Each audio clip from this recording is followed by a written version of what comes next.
Welcome, welcome, welcome. This is The Tax Life, and I'm your host, Jeffrey White, 30-year tax professional, a financial advisor, and a business owner, actually. I want to welcome you guys to another session. Tonight's session is what I think is going to be really interesting. I may have to do a little bit more looking at my notes just because it's chock full of information, and it's going to be impactful to your tax life.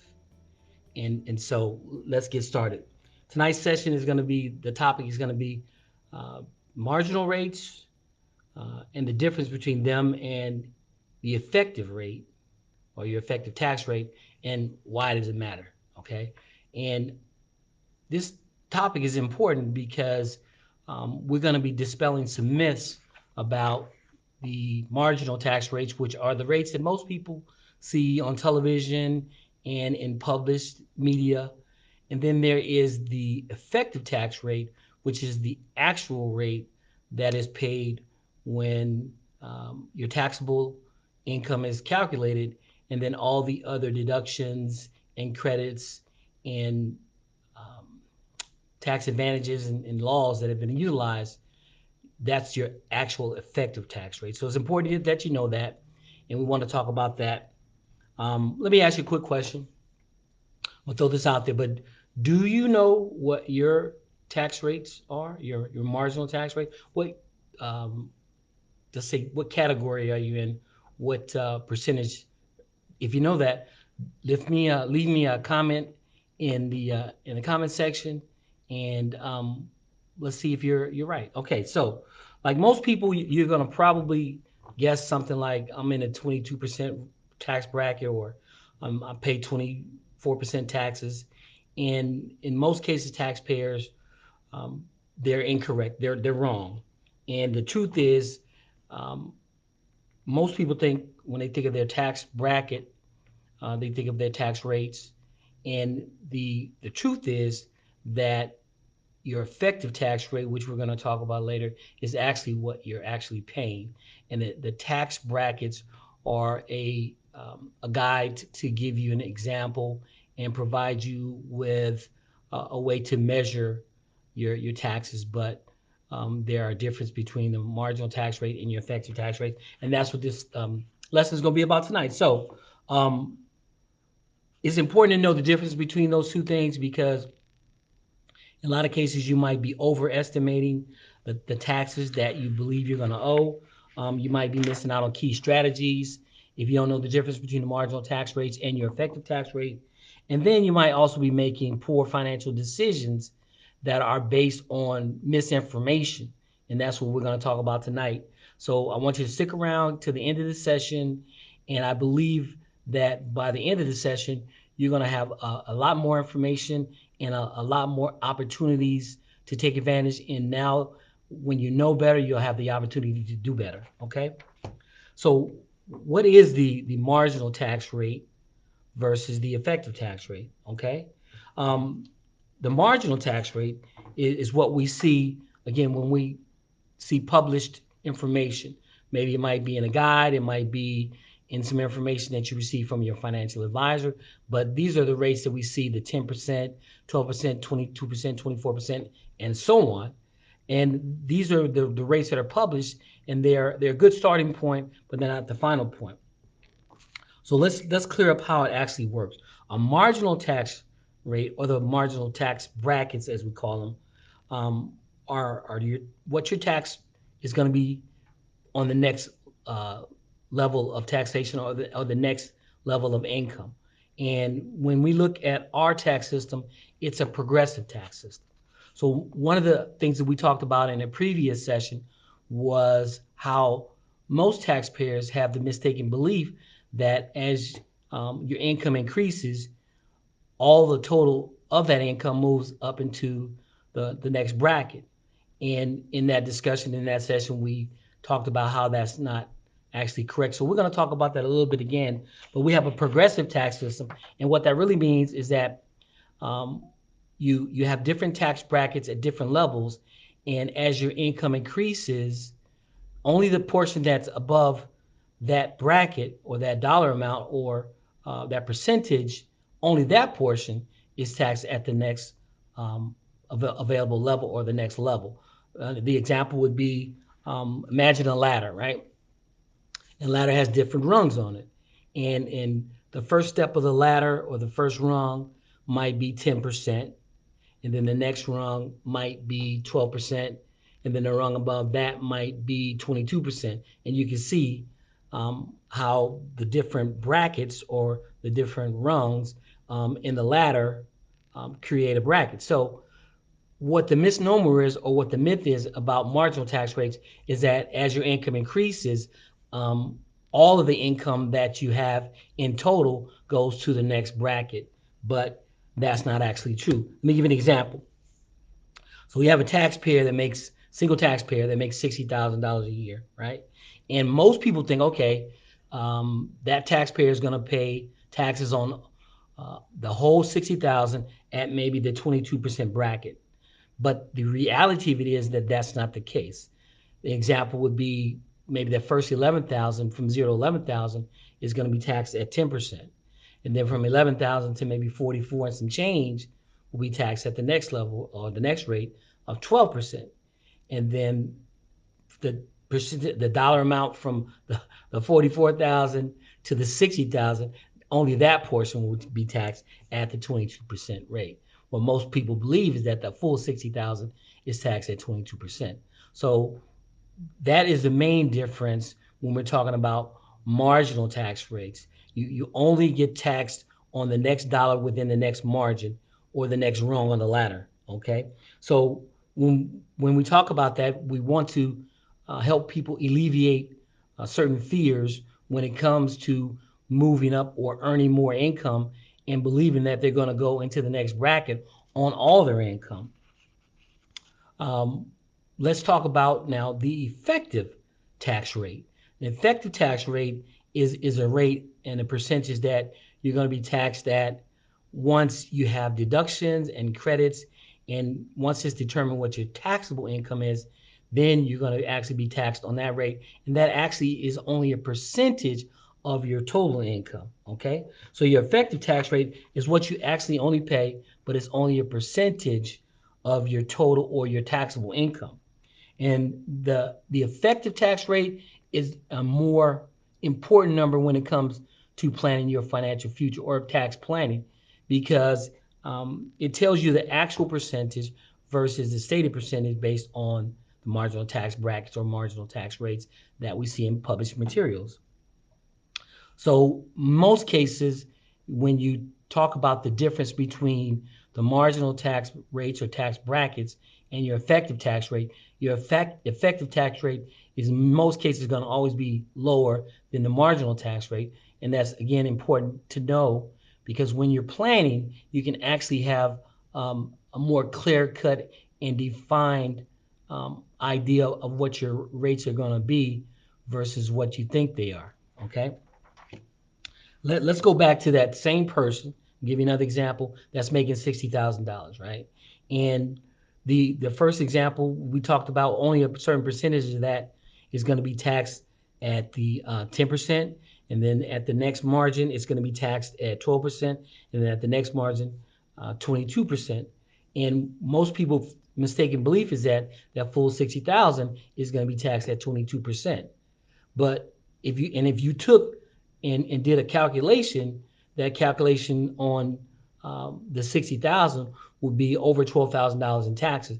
But when you actually do the proper calculation and you get the effective tax rate and you look at the percentages that they'll pay in each one of those brackets, the taxes actually only come to somewhere in the range of 7,000. So you can see how you can make a big mistake by not knowing what your effective tax rate is versus your marginal tax rates or your tax brackets. Okay, so you want to know the difference. You want to also understand that your tax rate or your tax bracket is not your effective tax. Okay, and it's in most cases not the tax that you're going to be paying. So understanding this really makes a difference and can give you a leg up when planning out your taxes and planning out your financial future. Okay.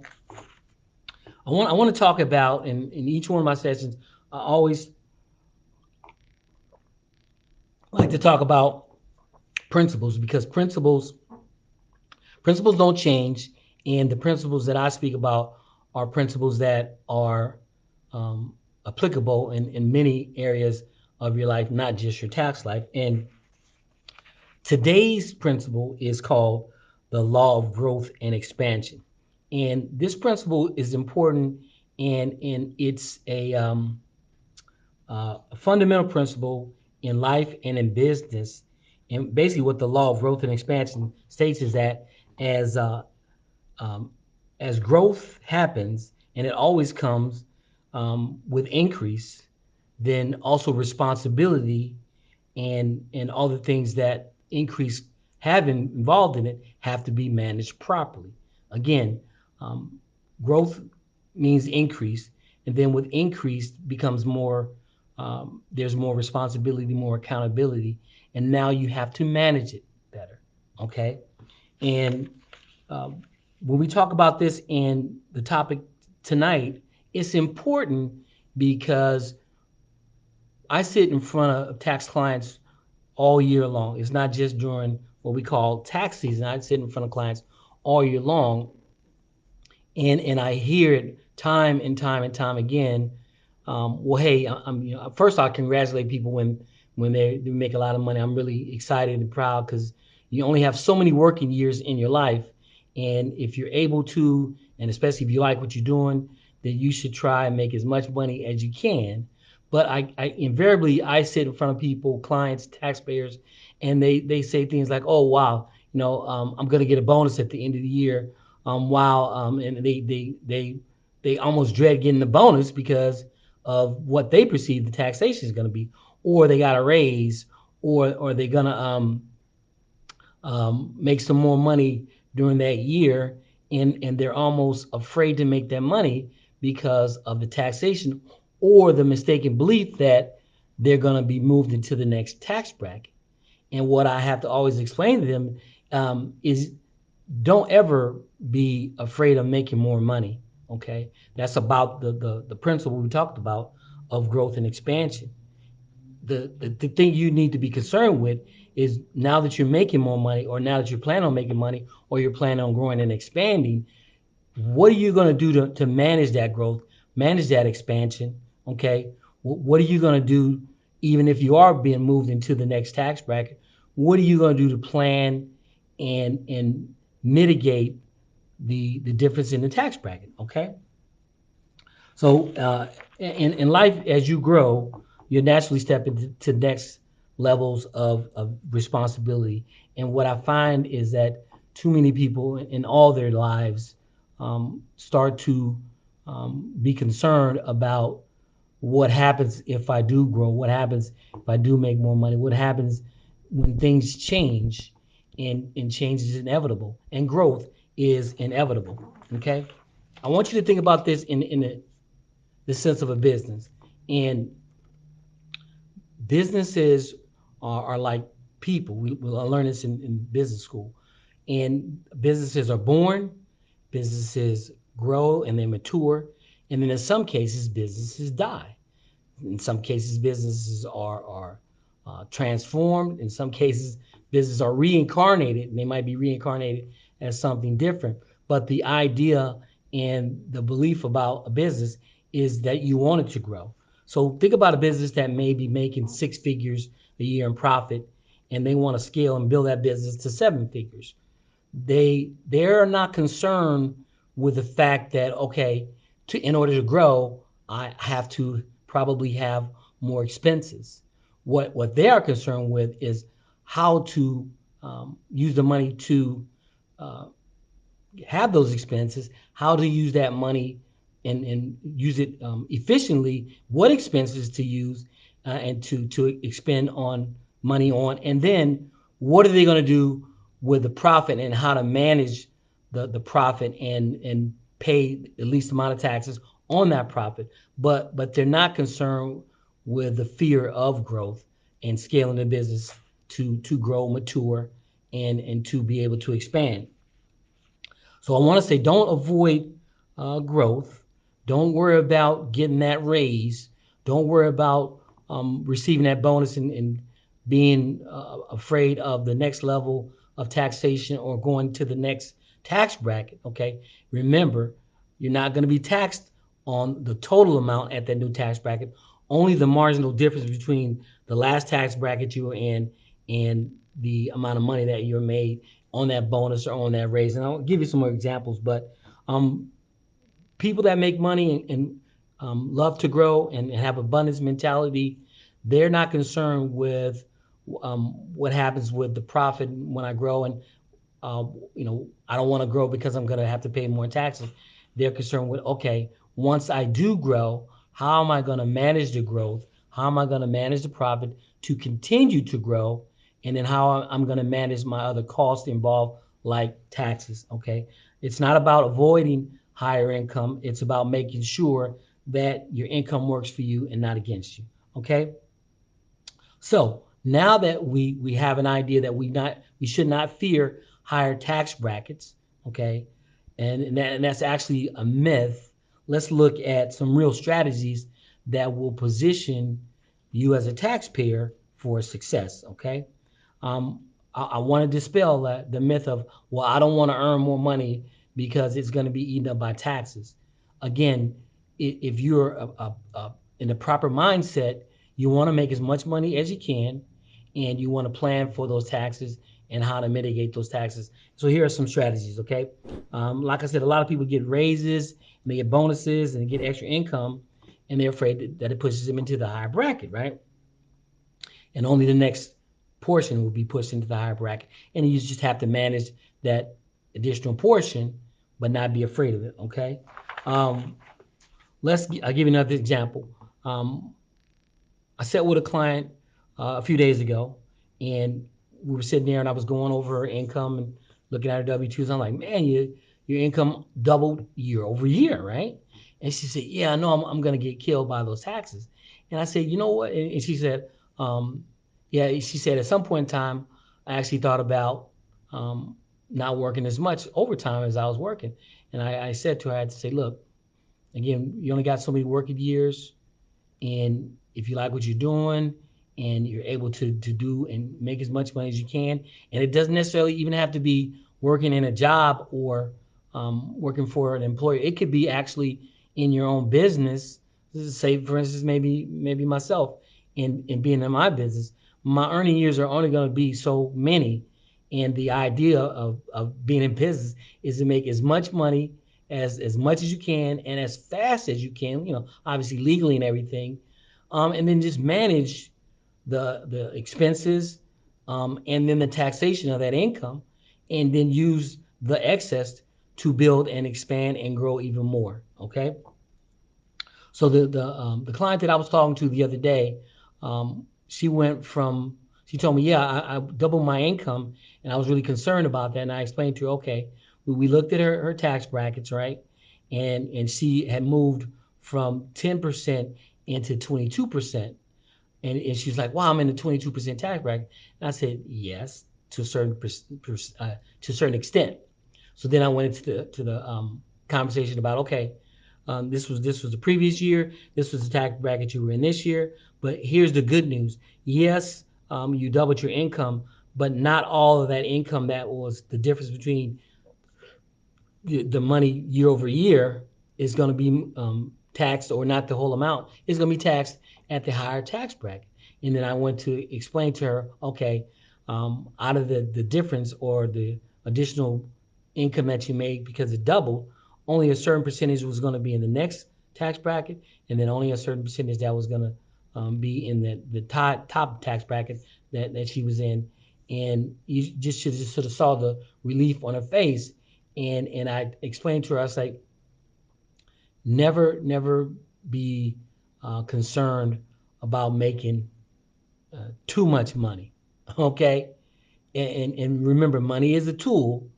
So I mean, there's no such thing as too much money unless obviously unless you let money become more important than other things in life. But it's just a tool. So never be concerned about making too much money. There is no such thing. You need to be concerned about, once you make the money, how are you going to manage it properly? And one of the things you need to manage is the taxation of that money. Okay.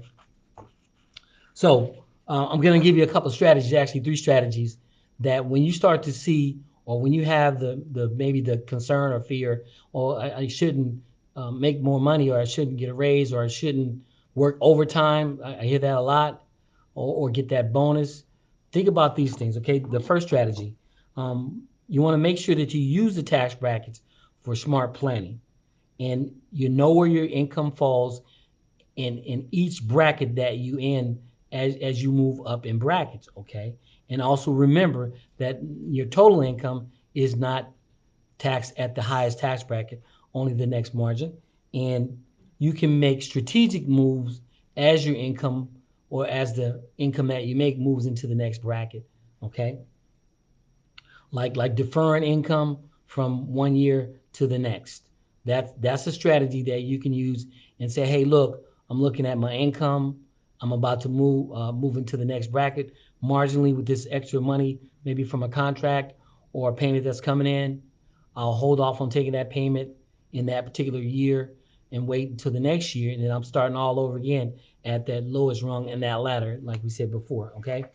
Strategy number two, you want to make sure you're optimizing your deductions and credits. Now, remember, when we start off in taxation, we look at our marginal tax rates, but then we get to do things like um, take deductions and take credits.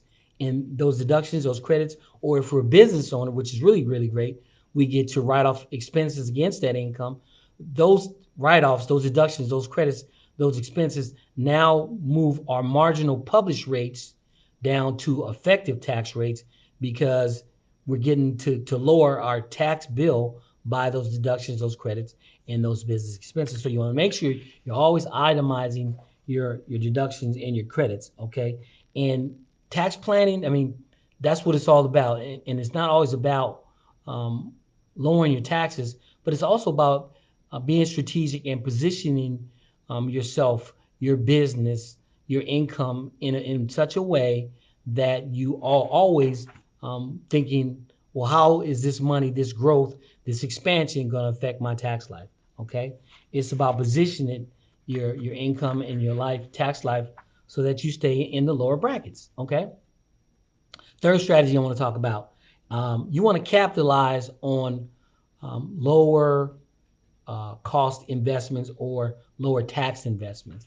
In a previous session, we talked about municipal bonds. Okay. And in municipal bonds, in the case of municipal bonds, you can buy a bond, which is a loan that you give to a municipality. It could be a state, it could be a county, it could be the federal government, or a city, and they take loans in the form of bonds from citizens, and then they pay you interest on those bonds. It could be 1, 2, 5, 10%, depending on the bond, and then they pay that to you either quarterly or semi-annually. And then at the end of that bond term, 3, 4, 5 years, you get your principal back.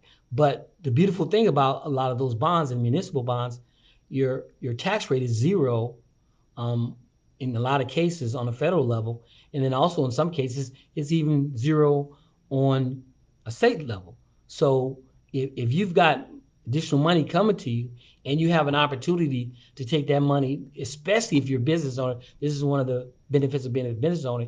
You can take that money and move it into low tax rate investments, even maybe 0%, and now you're lowering your tax rate. You're staying out of that next level for that income, out of that next level tax bracket, and now you're producing positive results out of making more money. You're not making more money fearfully, but you're actually making more money, um, you know, in a way that you say, okay, I know that I'm going to plan for this. I'm not afraid of it, and I want to use it and grow even more. Okay, so um, using the additional income that may put you in the next level, the next tax bracket, using that income, investing in, maybe if you have the ability to shift that income into low cost, low tax investments. Okay, let's talk about uh, growth. Okay, um,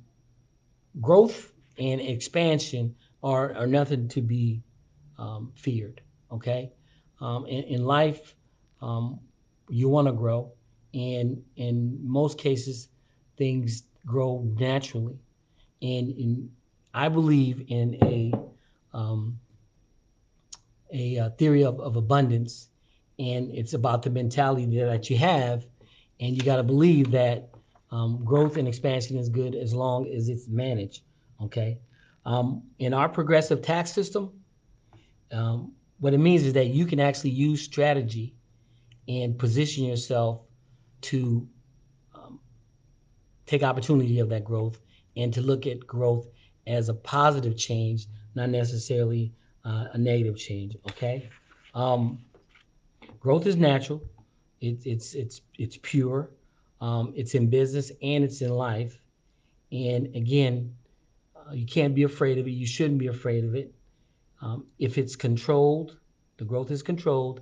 If it's strategic, okay, it will ensure that you um, reap the benefits rather than being overwhelmed by the burden of growth. Okay, so your tax life is no different. Don't be afraid of that next raise. Don't be afraid of making too much money. So again, there's no such thing. Don't be afraid of that bonus. Don't be afraid of trying to expand your business, okay? For fear of, well, I'm moving into the next tax bracket and the taxes will eat the money up that I just made. If you plan and be strategic, and even if you need to get some advice from a professional, you don't have to be afraid. Okay. Um, so if the fear of earning more money is something that and when I say earning more money, the fear of it, and then paying a lot of taxes on that is something that you've that's crossed your mind or a thought that you've ever had. I want you to get rid of that fear, and especially if you can start to think about your tax life in a proactive way and not a reactive way. Okay, so the wealthy, they don't fear growth. Again, they position themselves to handle it wisely. Here's some things that I want you to take away from today's session. All right. I want you to one first assess where you are. In a lot of cases, when change happens, it's always good to assess where you are and take an inventory of where you are in your tax life. Okay, look at your last return. Now, right now it's tax season, so to speak. So you might even have an opportunity to talk things over with your tax professional. But yeah, look at your last tax return. Try to determine what tax bracket you fall into, tax bracket, and then most importantly, try to determine what your effective tax rate is, okay? And you'll do this simply by looking at your taxable income. This is the income that the government is going to tax you on, and then dividing that into dividing your percentage at the tax bracket rate into the actual amount of your taxable income, and that will show you what your effective tax actually really is. Okay, but I want you to think beyond the numbers. Okay, think beyond the numbers. Okay, and if you had the opportunity to double your income, how would you position yourself to try to keep as much of that doubling as you can? Okay, would you just let things happen and make the money and have no plan for it?